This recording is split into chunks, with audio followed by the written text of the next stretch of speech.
మాటలన్నీ మాట్లాడుతున్నాడు, పంట మాటలన్నీ మాట్లాడుతున్నాడు, వినకూడని మాట వాళ్ళ అమ్మని నాన్నని మాట్లాడుతున్నాడు. అయ్యారు పిల్లలు లేదండి, లేకపోతే మీరే ప్రార్థన చేశారు, దేవుడిని కొట్టించాడు, మీరు ఎలా చూడండి పాపం గొల్లు అని ఏడుస్తున్నాను. నాగమణి వాళ్ళది సీతారామరావు, అతను పెద్ద వ్యాపారస్తుడు. చిన్న పిల్ల కుర్రాడు ఏడుస్తున్నట్టు ఏడుతున్నాడు. ఏమన్నాయా పర్లేదు ప్రార్థన చేద్దామని అంటే, చూడండి ప్రార్థన చేస్తే ప్రభు ఒక విషయం చెప్పాడు. ఏమయ్యా ఎవడన్నాడే దయ్యం పడుతున్నదని అంటే, లేదే కదా మేము మాంత్రికుల దగ్గర తీసుకెళ్ళారు మా చెల్లెళ్ళు, వాడి దగ్గర 40,000 రూపాయలు డిమాండ్ చేశారు. ఎంత అండి? 40,000 రూపాయలు. ఒక 10-15 ఇచ్చేదేమో ఏంటంటే డిమాండ్ ఎక్కువైపోయింది. భార్య ఏమవుతుంది, నేను మా ఇద్దరి దగ్గర తీసుకుపోతానని తీసుకొచ్చింది. వీళ్ళు రామా ఆ దురాత్మ దాని లక్షణాలు ఏం లేదు, మీ కుర్రోడు మనసు చెడిపోయింది. ఇదిగో తలమానాల్లో ఒక నరం బాగా బలహీనంగా ఉన్నాడు, ప్రభువు చూపెడుతున్నాడు, నువ్వు ఓపిక పెడితే దేవుడు స్వస్థపరుస్తాడు అని అంటే, ఆ తండ్రి అన్నాడు నేను ఓపిక పట్లనయ్య గారు ఇప్పటికే వినకూడని మాటలు విని నా పరువంతా ఊరిలో పోగొట్టేసాడు వీడు. అత్యంత ఓ సలహా చెప్పండి అని అంటే, శుక్రవారం నాడు ప్రియులరా ఆ తండ్రి ఫోన్ చేసి అంటాడు, అయ్యా మీ సలహా ప్రకారం నేను తీసుకెళ్ళానండి, దేవుడు నా కొడుకును మళ్ళా నా చేతికి అప్పగించాడు. మరణాత దేవుని పిల్లారా గమనించాలి, పరిశుద్ధాత్మ లేకపోతే మన జీవితం ఎలా మారిపోతే అడవి గాడుగులకు ఇష్టమైన చోటు దేవుని బిడ్డగానే ఉంటావు, లోకంలో మాటలు మాట్లాడుతూ ఉంటావు, దేవుని బిడ్డగానే ఉంటావు, అన్యుల కంటే అధ్వానంగా ఉంటుంది నీ జీవితం. ఎందుకంటే నీలో ఏం లేదు, పరిశుద్ధాత్మ మీలో లేదు కాబట్టి, మనలో ఉండకపోతే. అందుకే దేవుని పిల్లరా మాట చదువుతాం. అపోస్తలుల కార్యాలు 10వ అధ్యాయం చదవాలి. అమ్మ చూడండి, మరి మనము గమనించినప్పుడు అపోస్తలుల కార్యాలు 10వ అధ్యాయము మరి మనం ఒక మారు చూడగలిగినప్పుడు అక్కడ నీవని ఒక మాట ఉండదు. అంటే 46వ వచనం, పరిశుద్ధాత్మ వరము అన్ని జనుల మీద సైతము కుమ్మరింపబడుడు చూసి. ఇదేంటండి మనం బాప్తిసం తీసుకున్న వాళ్ళు మాట్లాడడం అన్యులు గొప్పే కదా, అది అన్యులైనా విధేయులైనా. నువ్వు బాప్తిసం చూసుకున్నా విధేయత లేకపోతే పోతుంది. సరే, ఇక 7:4 చూస్తే 7 సంఘ పెద్దలు పరిశుద్ధాత్మతో నింపబడుట. అపోస్తలుల కార్యాలు 6:5.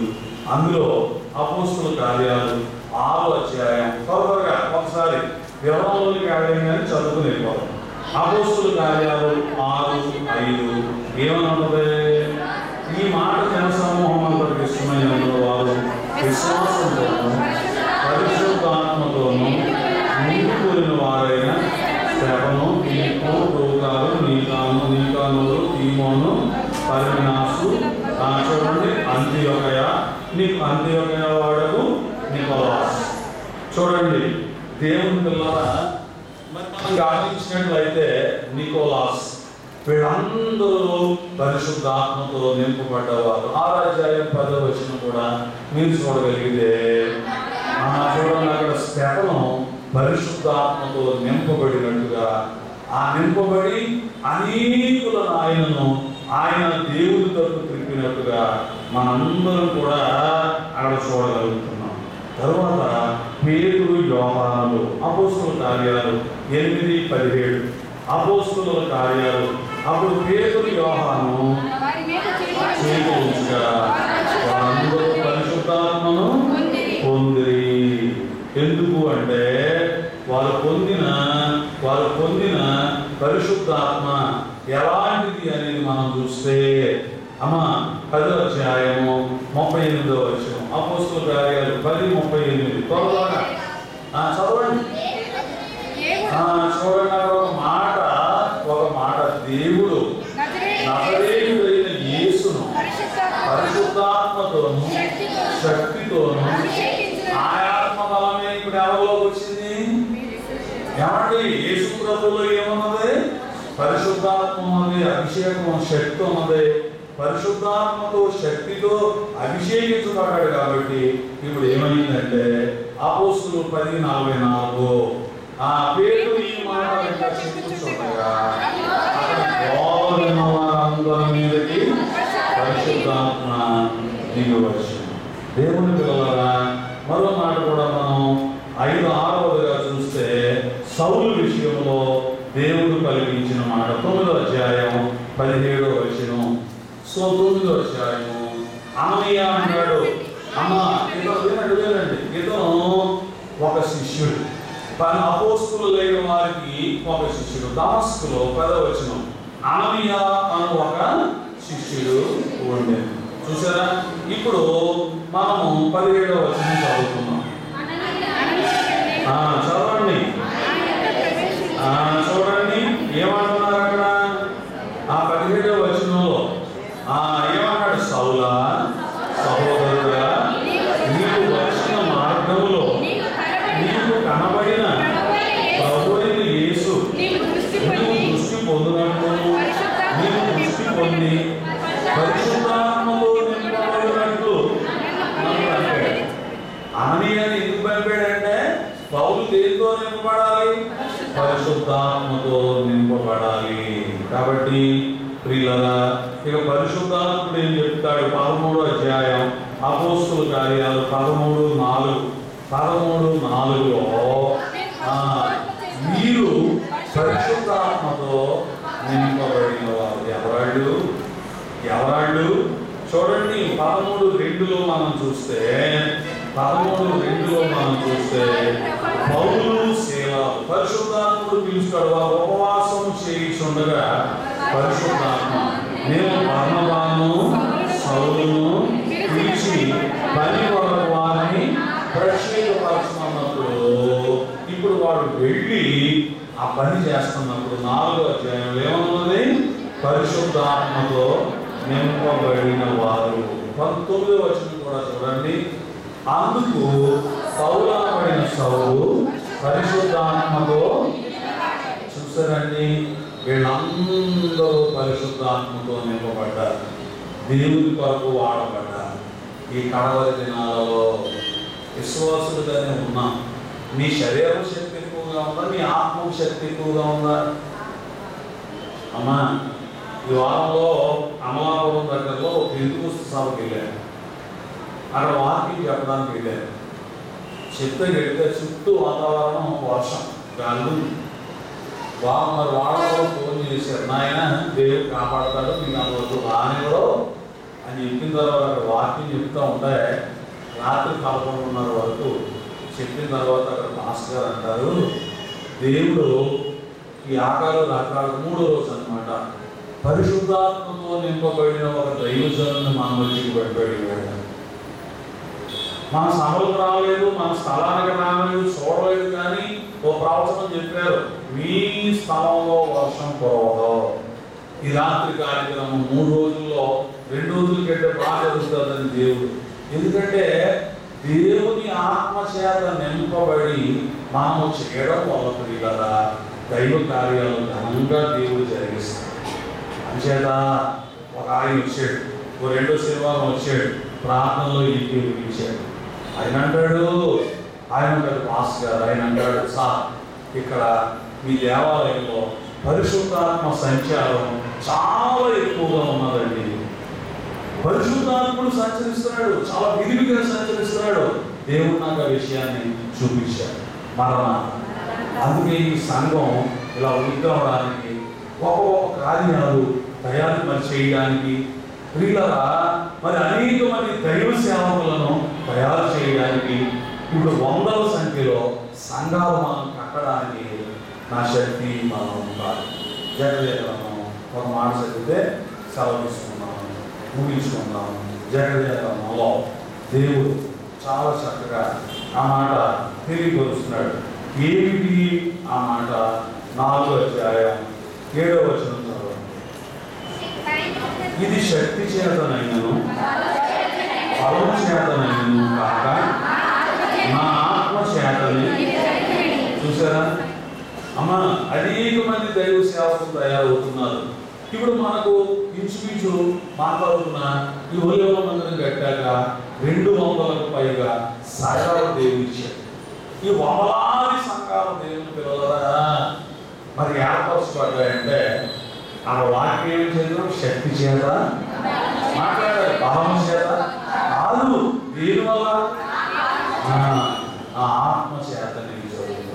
కాబట్టి అమ్మా మీరందరూ కూడా పరిశుద్ధాత్మతో రావు నింపబడి మీరందరూ కూడా పరిశుద్ధాత్మతో వాడబడితే ఒలివల మందిరం స్ట్రెంగ్త్ రాజమండ్రిలో నెంబర్ 1 అయిపోతుంది. ఎవరికి సంతోషం ఉందో వాడు ఒకసారి చెప్పకపోతాను. అందరికీ సంతోషం చాలా సంతోషం. నేను కూడా మరణాల ఎందుకు అంటే ఆ కార్యం జరిగించేవాడు ఎవరు? ఇప్పటికే ఒక ముద్ర వేసాడు. ఆ ముద్ర ఏది? ఒలివల మందిరం ద్వారా జరిగే సభలకు దేవుడు 50 సంవత్సరాలు తీసుకొచ్చాడు, లక్షల్లో. అది ఆయన ఆత్మ కార్యం. కాబట్టి మనందరూ కూడా ప్రియులారా ఒక్క మాట, నీ శరీర బలం ఎక్కువ ఉందా, నీకు ఆత్మ బలం ఎక్కువ ఉందా? బండి వేస్తానండి నేను చెయ్యకపోతే ఇంట్లో చూకుండా ఇది ఏమండి చెయ్యాలి. మన ఇంట్లో పని మనం చేసుకోకపోతే చేస్తారు. మేము చేసుకునేవాళ్ళం. అమ్మగారు అంతే చేసింది. వారం సోమవారం ఇంచుమించు ఒక 40 మందికి పైన భోజనాలు వండి పెట్టుకోవడం, వారం పెట్టాలి. ప్రభు చెప్పాడు, కష్టకాలంలో చెప్పాడు. ఓ 100 మనిషి నేడితే 100 రూపాయలు అయిపోతాయని బయలు ఆవిడ 100 రూపాయలు అయిపోతాయి. ఓపు చేసుకుని ఎలాగో నేనే చేస్తానని చిన్న పిల్లలు నా పిల్లలు ఇప్పుడున్న యూత్ వాళ్ళు కూడా చిన్న కుర్రోడు వాళ్ళు ఉల్లిపాయలు కోసుకోరు, అమ్మ కాయగూరలు సహకరించేవారు, పొయ్యి దగ్గరికి వచ్చేవారు, సాయం తీసుకోరు. ఇప్పుడు పెద్ద మగాళ్ళు అయిపోయి ఆదివారం గుడికి వస్తాకే వాళ్ళకి ఖాళీ లేనంత బిజీ స్టార్స్ అయిపోయారు.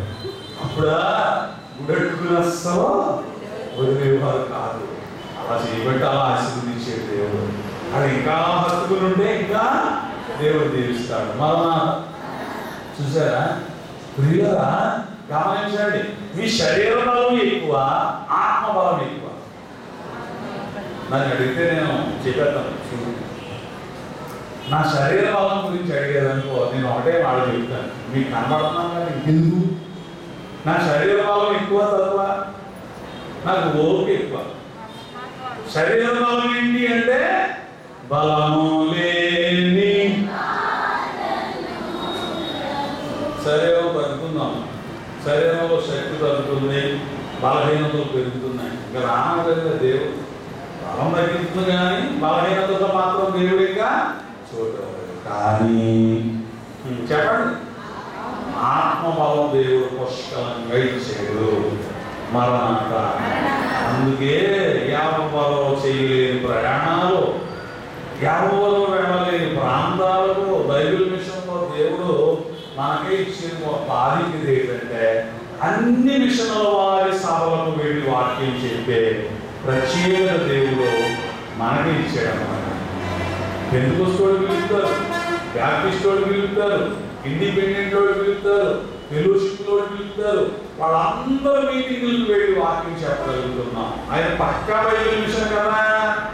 చాలా మంది అంటారు ఒకసారి అనండి, ఒకసారి ఆయన మోదనంటే బైబిల్ మిషన్ వాడు ఏ బాధ చెప్తాడు అని అంటారు. చూడండి, పెద్దవాళ్ళు పెంతెకోస్తు పెట్టుకున్నారు, 4-5 వేల మంది పైన వచ్చారు.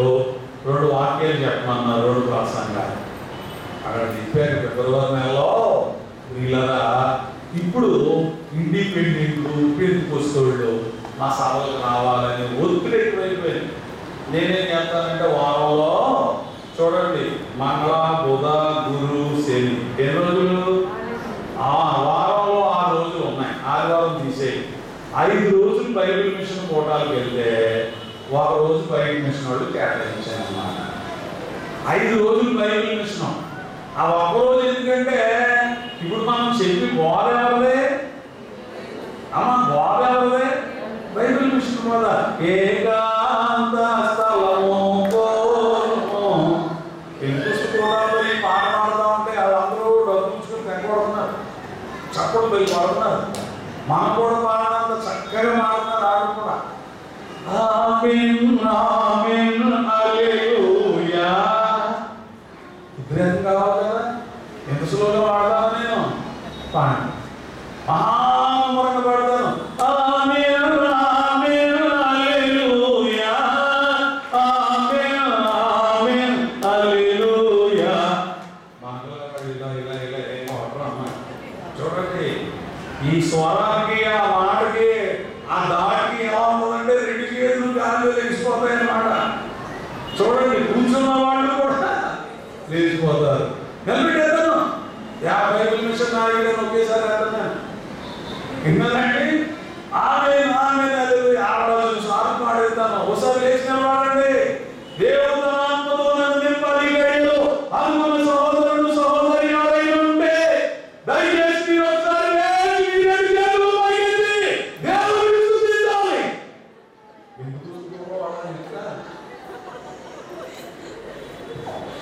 ఎలా ఉంటుంది వాళ్ళకి?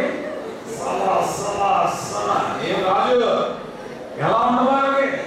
నామాలన్నీ ఉండిపోతాయి. ఇది చూడండి, ఇక్కడ ఉన్నవాడు అక్కడికి వచ్చేస్తాడు, ఎక్కడో ఉన్నవాడు వచ్చేస్తాడు. ఒక్కొక్కరు చప్పడకుండా పైకి ఎక్కుతా ఉంటారు. కొంతమంది చుట్టూ నిజం, మీరు నమ్మరు, మీరు నమ్మరు. ఎందుకంటే ఆ టైం అన్నమాట. అన్నారు మన కరెక్ట్గా సరిపోయాడండి, మన పెళ్లికి వచ్చి పని సరిపోయాడండి అంటారు వాళ్ళు. చూడండి, దేవుని పిల్లల ఇలా పాట 2 శరణాలు పాడి దేవదాసయ్య గారి పేరు మాత్రం బయట పాడకుండా 2 శరణాలు పాడి అమ్మా మళ్ళీ ఆమేన్ ఆమేన్ హల్లెలూయా అనేసరికి దేవుని పిల్లలు లాస్ట్ లో పాడతారు ఫాదరు. ఆ 2 శరణాలు పాడి అది ఎందుకు పాడరు? ఇప్పుడు ఎవరి పేరు చెప్తున్నారు వాళ్ళు కూడా ఆ పేరు గురించి మనం పక్కన చేసిన ఏం పాడుతున్నారు? ఆయన పేరు ఉచ్చరిస్తున్నారు, మరణారా మరణారా. కాబట్టి అమ్మ మన అందరం ప్రభువా పేతురును బర్నబాను సౌలును యోహానును ఆ కాలంలో పెద్దలను అందరినీ అన్యజనుల మీద కూడా నీ ఆత్మ కుమ్మరించడం ఇష్టమైంది, నా మీద కూడా నీ ఆత్మ కుమ్మరించిన అని మనందరం కోరుకొని పరిశుద్ధాత్మతో నింపబడి సాగే గొప్ప కృప అందరికీ ప్రభువు దయచేయునుగాక. జీవపోతలు చేయు గొప్ప పారణమ్మ